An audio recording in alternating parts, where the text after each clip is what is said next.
With Stephen Cook scoring his maiden first-class 100 against his former employers at the home of cricket, Northamptonshire had their best day of the summer to date, passing a tough follow-on target which should mean that they bring an end to their horrible losing run.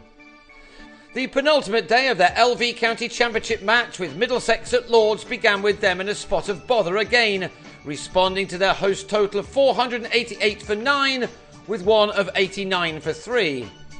James Kettleborough, a former Middlesex Academy and second 11 player, continued where he'd left off in his debut innings, but was a little fortunate when he was put down in the gully of Toby Rowland-Jones. The 21-year-old will have been thrilled to get his maiden first-class 50 at a club he was at for a number of years. He'd started the day on 42 and reached his half-century after 15 minutes of day 3 of 71 balls. This 3 off Stephen Finn took him there, and he'd also struck 8 fours against a side he captained successfully at under-17 level. He then turned down a move to Northamptonshire to stay at the Middlesex Academy for 2 years. Rob Newton took Finn for 3 fours in the same over before he was the first man out in the morning for 35, as he was trapped in front by Rowland-Jones. That left the visitors on 116 for 4, and they still needed a further 223 runs to avoid being asked to follow on. Only 7 more runs had been added when Finn took a good return catch to remove Ben Duckett for 5.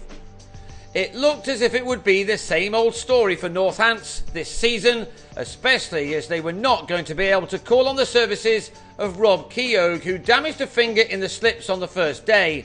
Kettleborough's innings then took on extra importance. He'd batted through the first session, but then edged Finn to Owen Morgan early in the second one. His debut championship innings ended on 73. On 168 for 6, effectively 7 without Keogh, the follow-on looked a certainty, and had Finn won this appeal for LBW against Crook, then the escape would have been almost impossible. Andrew Hall was also missed in the slips, but it seemed just a matter of time before Middlesex would grab their next wicket. Instead, Crook, who spent a couple of years at Middlesex but mostly in the one-day format, bedded in and soon began to look good against his former teammates. This was just the start of what was to become a very special innings for the all-rounder on what was a very special day for him. He had the ideal man at the other end in Hall, an experienced player who's shown his fighting qualities in a few matches in spite of his size fragility. He was first to his 50, which arrived off his 110th delivery, an innings thus far containing 6 fours. By now he'd added 70 runs with Crook, and the idea of avoiding the follow-on was just taking shape. Against Northamptonshire was that they have had moments like this before this season, only for everything to then work against them. That was not the case this time. Crook's half-century came from 61 balls. He got there with a cut off Joe Denley, which brought the batsman his 10th boundary. He was starting to enjoy himself as he and Hall closed in on a 100 partnership, something rather rare for the county this year. Indeed, it had happened only twice before this summer, but these two did get there, and they started to close in on that follow-on avoidance target as the afternoon wore on. Crook had hit 16 50s in his first-class career, this being his 95th innings, and his top score of 97 was made some 9 years ago in his first spell with Northamptonshire. Getting his side close to the important target of 339 was perhaps more on his mind than 3 figures at this stage. Northamptonshire were 27 runs short of that target when this partnership was ended on 144, the county's highest of the season, Hall being bowled by Finn for an excellent 75, his best effort of the summer. Crook, though, remained, and he cut Finn to the boundary to move yet closer to a 3-figure score for the first time in his career.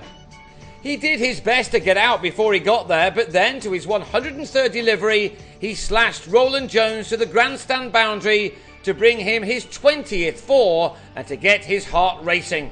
He later admitted that he plays his cricket living by the sword and dying by the sword.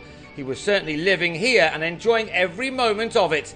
He's a man who loves his cricket and loves to entertain, and all those in the game that know him would have been delighted by his success.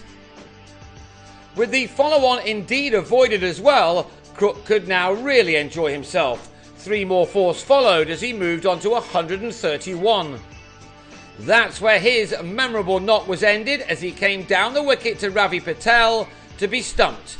His 131 had occupied only 124 balls, and it was an innings that might yet resurrect his counties season.